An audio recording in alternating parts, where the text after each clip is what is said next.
What if the entire game was rigged from the start, and the only winning move was not to play? They told you to study hard, get the degree, climb the ladder, find a good woman, buy the house, have the kids, build the empire. They said this was success. They said this was what men do. But here's the thing nobody wants to say out loud. The smartest men aren't playing anymore. They looked at the board, saw the rules, did the math, and walked away. Not because they're weak, not because they're lazy, not because they hate women or success or ambition. They walked away because they ran the numbers, and the numbers don't lie. The house always wins. Always. And when you realize you're not the player, you're the product being sold, everything changes. This isn't about anger. This isn't about blame. This is about something far more dangerous. This is about clarity. The kind of clarity that comes when you step outside the factory and realize the machine you were feeding wasn't building anything. It was feeding on you. And the fuel it needed was your time, your energy, your sanity, your health, and every dream you ever had before they taught you what dreams you were supposed to have instead. Let me take you back. Let me show you how we got here, because this story doesn't start with you. It doesn't start with your father or even his father. This story starts in the ashes of the Great Depression, in the rubble of World War II, in the boardrooms where men in gray suits realized something remarkable. They realized that fear was the most powerful sales tool ever invented.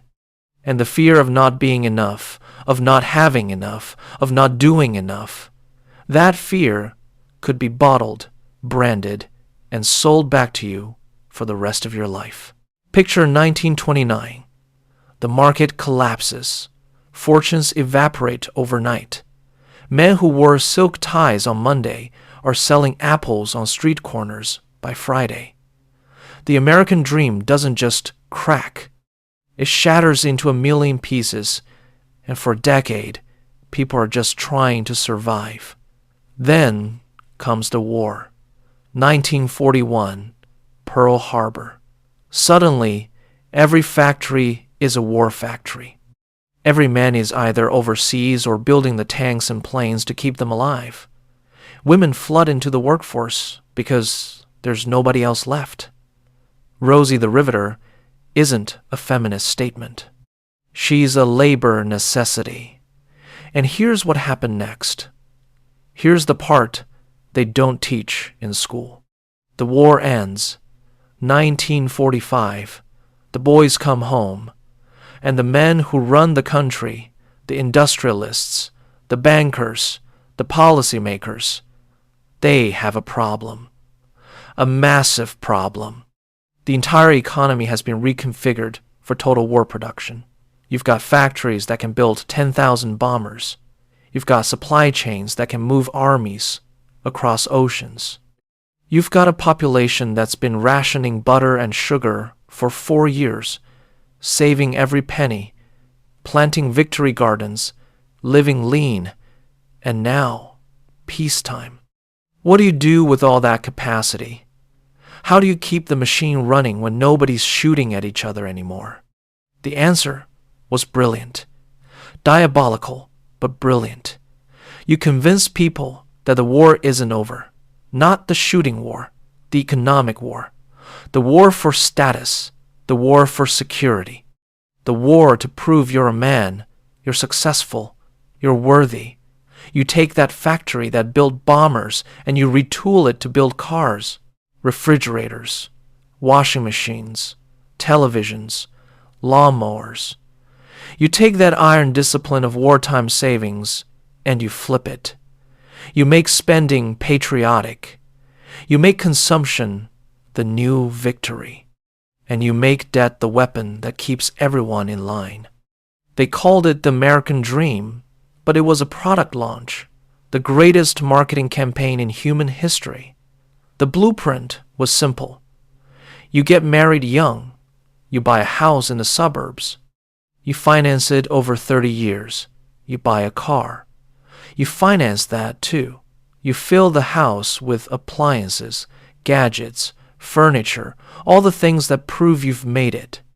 You have 2.5 kids. You work 40, 50, 60 hours a week to pay for all of it. And if you do this, if you follow the script exactly, you'll be happy, you'll be secure, you'll be respected, you'll be a man. But here's the trick. The script never ends. The house needs repairs. The car breaks down. The appliances wear out. The kids need braces, college tuition, weddings.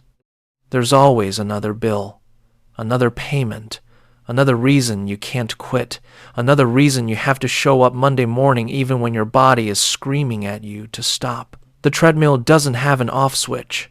It just goes faster. And the women. Let's talk about what happened to them. Because this matters. During the war, women worked. They earned.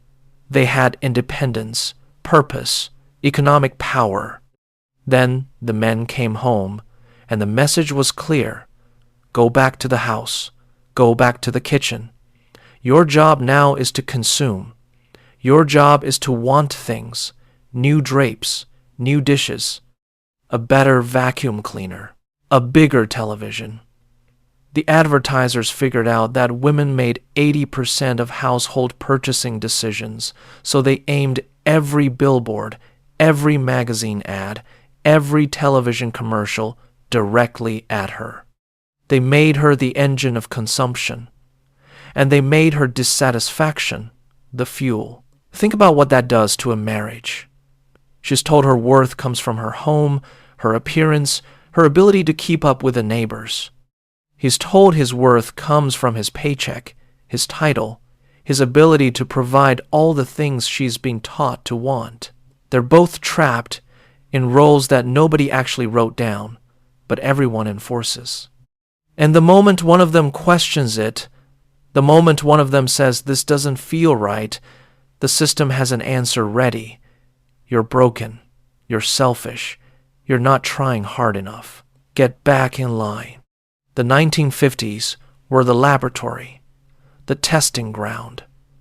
They figured out the formula. They learned that if you could get a man to marry young, buy a house, have kids, take on debt, you owned him. Not legally, psychologically, because now he can't afford to quit. He can't afford to take risks. He can't afford to walk away from a job that's killing him because his family depends on him. His identity depends on him. His entire sense of self-worth is wrapped up in his ability to keep the machine fed. And the machine is always hungry. Fast forward, decades pass. The formula gets refined. The 1960s bring credit cards.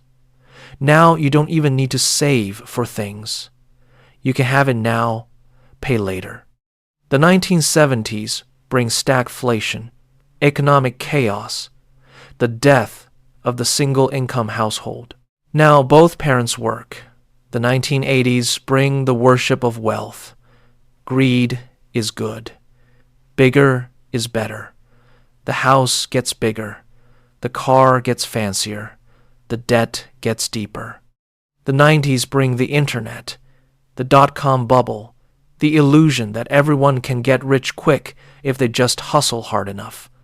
The 2000s bring the housing collapse, the proof that the entire system is built on sand, but nobody learns the lesson.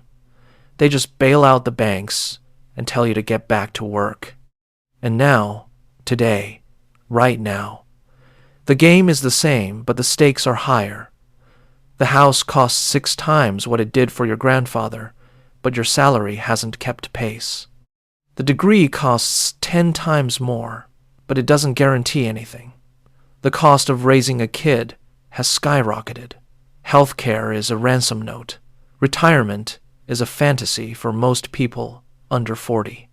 And marriage, the institution that was supposed to be the foundation of all this, has become a legal contract where men are realizing they have everything to lose and very little to gain. Let me be clear. This isn't about hating women. This isn't about blaming anyone. This is about looking at the incentive structure and asking a very simple question. Why would a rational person sign up for this? When 50% of marriages end in divorce, when family courts are statistically biased, when a man can lose his house, his kids, his income, his future, not because he did anything wrong, but because the relationship didn't work out. When the system is designed to extract resources from him regardless of fault, why would he volunteer? And here's where it gets interesting. The smartest men are doing the math. They're looking at their fathers, their uncles, their older brothers. They're seeing men who did everything right, worked hard, provided, sacrificed. And they're seeing those men divorced, broke, depressed, lonely, wondering what it was all for. They're seeing men who spent 30 years building someone else's dream and woke up one day realizing it was never theirs to begin with. And these younger men are asking a question that terrifies the system. What if I just don't? What if I don't buy the house? What if I don't get married? What if I don't have kids? What if I don't chase the promotion that comes with 60-hour weeks and a heart attack at 55? What if I live small, live cheap, live free? What if I work just enough to cover my needs and spend the rest of my time doing things that actually matter to me? What if I opt out? They call it different things. Going your own way, minimalism, financial independence, the 4-hour work week. But it's all the same thing. It's the realization that the game is rigged and the only way to win is to stop playing by their rules. It's men looking at the system and saying no, not with anger, not with rage. Just a quiet, calm, rational no. And the system hates this. The system needs you. It needs your labor. It needs your consumption. It needs your debt. It needs you anxious, striving, competing, spending, working, too tired to think, too busy to question. The moment you step off the treadmill, the moment you realize you don't actually need most of the things they're selling, the entire illusion collapses. Think about what the system requires to function. It requires endless growth, endless consumption, endless competition. It requires you to believe that you're never enough. Your car isn't good enough. Your house isn't big enough. Your job isn't impressive enough. Your body isn't fit enough. Your life isn't Instagram-worthy enough. It requires you to be perpetually dissatisfied, so you keep buying, keep upgrading, keep chasing. And the moment you say, I'm satisfied, I have enough, I'm good, you become useless to them. Worse than useless, you become dangerous, because contentment is contagious. Imagine a society where men worked 20 hours a week, where they had time to read, to think, to create, to build relationships that mattered, where they weren't too exhausted to be present with their kids, their friends, themselves, where their worth wasn't tied to their productivity or their paycheck, where they could take risks, fail, learn, grow, without the threat of financial ruin hanging over them. Imagine what they might create. Imagine what they might question. Imagine how much harder they'd be to control. This is why the dropout is labeled a loser. The minimalist is called lazy. The man who chooses freedom over status is mocked as a failure. Because if enough men figure out that the emperor has no clothes, that the dream is a sales pitch, that the ladder is leaning against the wrong wall, the whole thing falls apart. The mortgage industry collapses. The consumer economy stalls. The corporations lose their leverage. The system that depends on your compliance, your exhaustion, your fear, it can't survive if you're not afraid anymore. Let me tell you about a man I knew. Call him Michael. He did everything right. Full scholarship to a good university, engineering degree. Landed a job at a major tech company right out of college. Married his college sweetheart at 25. Bought the house in the suburbs at 27. 2 kids by 30. Corner office by 35. 6-figure salary. Company car. Stock options. The whole package. From the outside, he was winning. Every box checked. Every milestone hit. His parents were proud. His wife posted photos of their perfect life on social media. His neighbors envied him. At 42, he had a breakdown. Not a dramatic one. No screaming or throwing things. He just stopped. Sat in his car in the parking garage one morning and couldn't make himself go inside. Called his wife. Told her he couldn't do it anymore. She thought he meant the job. He meant all of it. The job, the house, the marriage, the performance.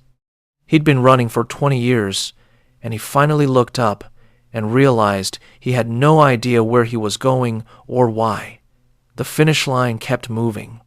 There was always another promotion, another acquisition, another metric to hit. And for what? So he could work until he was 65 and then retire to do what? Play golf? Travel to places he was too tired to enjoy? Watch his grandkids on weekends while their parents repeated the same cycle? He quit, sold the house, split everything with his wife, moved into a small apartment, took a part-time consulting gig that paid 1/3 of what he used to make, started reading again, started running, started actually talking to his kids instead of just paying for things. And you know what people said?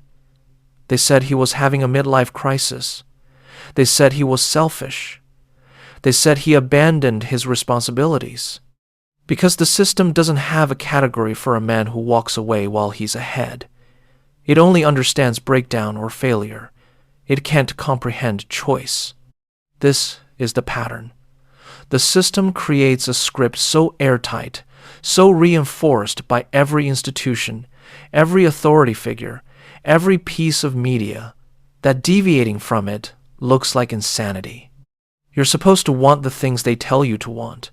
You're supposed to measure success the way they define it. You're supposed to keep climbing because that's what ambitious people do. And if you stop, if you step back, if you ask why, you're the problem, not the script, you.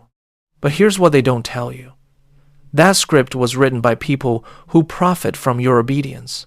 The banks profit from your mortgage. The car companies profit from your lease. The corporations profit from your labor. The divorce lawyers profit from your failed marriage.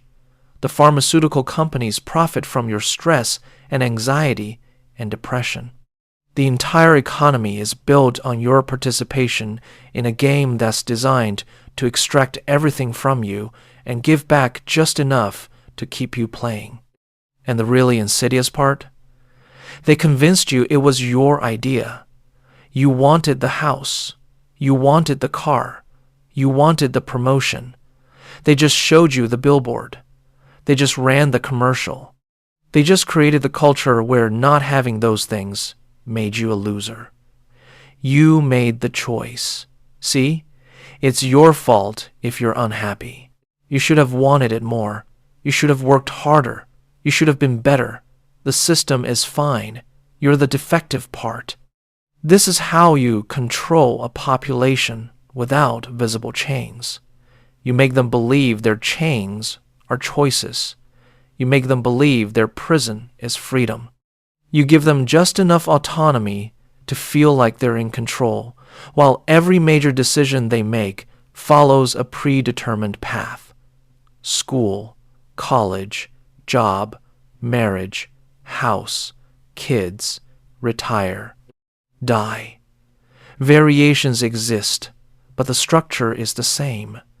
And the men who are walking away are the ones who finally saw the structure. They're not dropping out of life, they're dropping out of the script. And they're discovering something remarkable. Life outside the script is actually better. Not easier, not safer, but better, more honest, more real, more theirs. They're working jobs they don't hate. They're living in places they can afford. They're building relationships based on mutual respect instead of contractual obligation. They're spending their time on things that matter to them instead of things that impress strangers. They're sleeping through the night. They're laughing more. They're stressed about real problems, not invented ones. They're alive in a way they never were when they were busy being successful. So what's the solution? How do you escape? First, you have to see it. You have to recognize the invisible chains, the expectations that were planted in your mind before you were old enough to question them, the beliefs about what makes a man valuable, successful, worthy. You have to dig those out and examine them. Whose voice is that? Who taught you that? Who benefits when you believe it? Second, you have to get ruthlessly honest about what you actually want versus what you've been told to want. Do you want the big house, or do you want the status you think it brings? Do you want the luxury car, or do you want people to look at you differently? Do you want the high-paying job, or do you want the freedom to spend your time how you choose? Strip away the conditioning and ask yourself, what would make you happy if nobody else ever knew about it? That's your real answer. Third, you have to run your own numbers. Look at your life like a balance sheet, not just money, but time, energy, health, relationships, freedom. What are you trading, and what are you getting? Is it worth it? Be brutal. Most men, if they're honest, will realize they're getting a terrible deal. They're trading their finite life for infinite obligations that never end. Fourth, you have to be willing to be misunderstood. When you opt out, people will judge you. They'll call you selfish, immature, a failure. Let them. Their judgment is proof that you're threatening the system they're still trapped in. Their anger is their cognitive dissonance. They can't admit the game is rigged because they've invested too much in playing it. Your freedom is a mirror they don't want to look into. Fifth, you have to build a life that's actually yours. Not smaller, not less, different. Maybe you live in a van and travel. Maybe you work part-time and spend the rest of your time writing, painting, coding, building something that matters to you.